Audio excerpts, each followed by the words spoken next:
What's up everyone? Welcome back sa aking channel. Ako po ang inyong Ayinting Bisaya.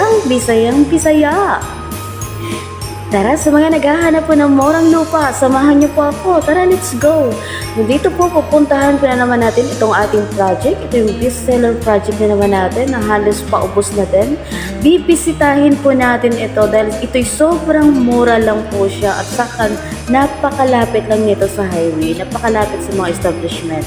May konting lubak lang tayong madaanan dahil talaga namang ayan, as in ginagawa na yung kalsada. Ayan, napakabilis lang. So nandito na tayo.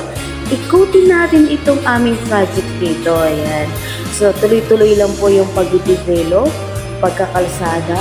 So yung mga nakapagpunta na dito, yung mga nag-tripping na, yung mga nadismaya dahil nga sa syempre alam niyo naman pagka pre-sealing, pagka unang bukas talaga naman wala pa siyang kalsada. So sa ngayon po, ayan, nakita nyo, pagka gusto nyong balikan, welcome na welcome pa rin po kayo dito. Tuloy-tuloy po yung pagkakalsada namin. Yan, merong part dito na overlooking, meron pa dyan na mangilan-ngilan na open pa siya. So kung gusto nyo ng medyo mataas na lugar, makita nyo yung medyo talaga namang makikita nyo yung kabuuan nitong part ng lote na to, dyan kayo sa mataas. Pag gusto mo naman ng patag, yan, ito yung mga mahilig na mga magtanim-tanim, ito yung pinaka-the best naman na part ng lote na to, pwede po kayo mag-avail dito. Meron pa rin po na mangilan-gilan dito na available. Yan. So tuloy-tuloy lang po, pinaka-turnover po ng lote na to is yung kalsada is 6 meters wide. So makadam road lang muna tayo. Yung muna yung pinaka-turnover. So, yung mga nakapag-avail na dito na may mga muna, pwede na po kayo magtayo ng inyong mga rest house. Pwede na po kayo magtanim-tanim. Tanim na po kayo ng mga prutas, gulay. Pwede na rin kayo mag-alaga dito. Karamihan mga nag-alaga ng mga native na manok. Yung mga mahilig po sa may mga binibintang mga rabbit, mga plantita-plantito. So, ito yung pinaka-the best yan.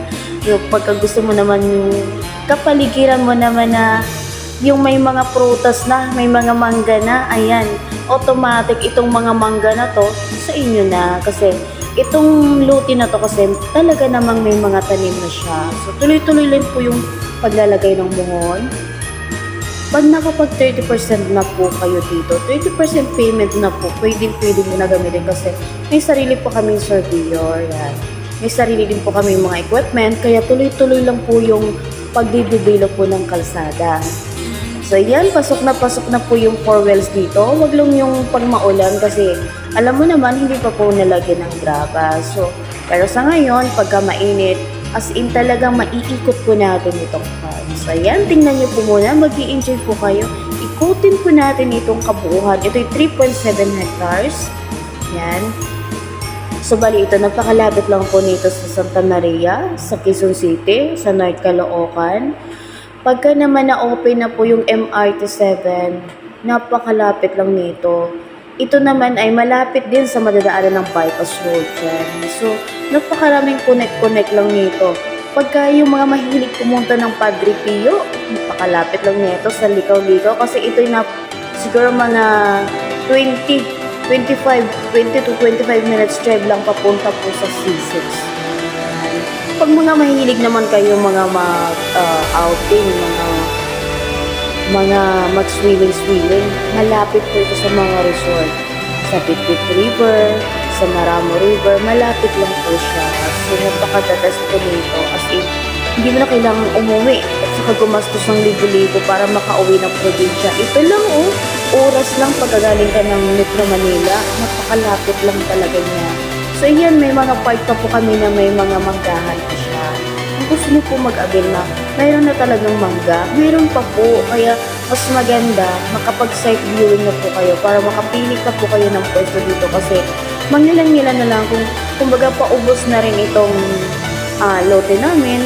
Pero may mapili pa rin kayo, may makuha po rin kasi lahat po naman ng mga property, lahat po ng mga lote, nakaharap po yan sa kalsada. Kakalsadahan po yung magiging harap po ng mga lote nyo. I-develop po. Yung may mga part na medyo may mga mababa, tatambakan po siya.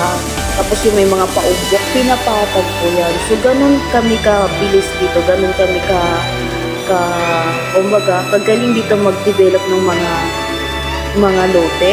Yung ito naman may mga paslop, konting paslop, hindi na po yun gagalawin yung may mga tanim-tanim na yan. Hindi na po gagalawin. Kumaga kayo na po mag-develop. Kayo na po bahala kung anong klaseng bahay itatayo nyo dito. Wala po kami restriction kasi as in, ito na may pinakadabis po nito sa farm. Pwede po kayo mag-avail ng 500 square meter pataas. Open cut po kami. Ito yung kagandahan dito. Titulado po yung lote namin. At saka pinaka-the best po sa lahat, hindi po siya binabaha. So, welcome po kayong lahat dito. Pagka gusto nyo po mag-avail, ayan po, pwede po kayo mag-connect sa aking Facebook account. Pwede nyo rin po ako kontakin sa aking mga numero. Ayan, nakadisplay na po sa. At kung bago ka pa lang sa aking channel, huwag mo naman kalimutan mag-subscribe para updated ka sa mga susunod ko na mga video dito sa mga murang lupa. So tuloy-tuloy lang tayo sa pag-iikot at ihatid ko po sa inyo yung mga susunod po namin na mga project. Thank you so much. God bless po.